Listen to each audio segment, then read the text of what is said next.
3 News can reveal Cabinet has agreed to set aside $900 million to buy 2 new Cook Strait Ferries.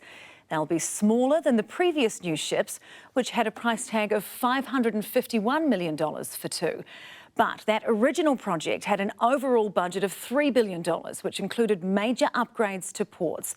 And as senior political correspondent Jenna Lynch explains, the ports will now be expected to fund the majority of any necessary upgrades themselves. Anchors away, the government's finally sailing toward a ferry fix. Just don't talk about it until tomorrow. I'd love to give you some answers, but you need to wait until we make the announcement, which will be very shortly, as I said. 3 News has seen part of a paper which went to ministers, which details that $900 million has been set aside for the ships, while extra has been set aside for landside development costs. The overall project costs will be lower than they would have been with project owners. Crucially driving down costs, the paper details that the ports are to fund as much landside infrastructure as possible and should look to recoup those costs through user pays. Are consumers going to pick up the tab for portside infrastructure if you make the ports pay for that? Well, we will be making announcements about our preferred ferry solution later in the week. Labor fears that will mean increased costs of freighting, a tab that will be picked up by consumers. The ferries themselves are not going to be cheaper, so they're going to be buying more expensive ships.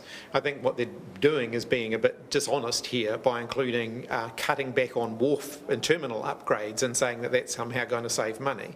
Only exacerbated if the smaller ships do not have drive-on, drive-off capability for trains. Horrendously expensive. They're going to, we're estimating $150 to $200 per container.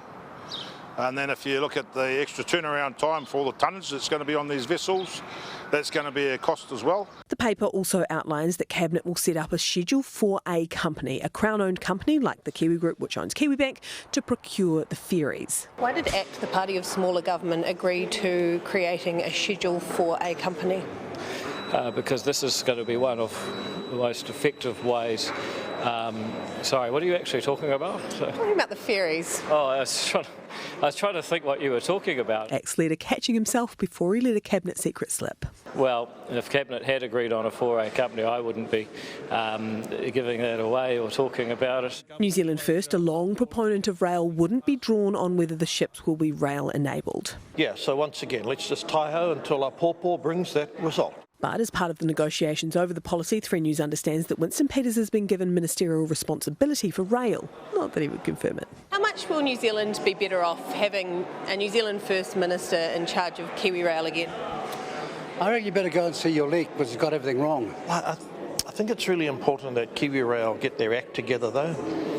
They will with Winston in charge, won't they? No. I mean, there's a lot of management challenges and a need for them to be a lot more industrially proficient. Again, we'll talk about ferries when we're ready to make the announcement. As I said, make more concessions than that?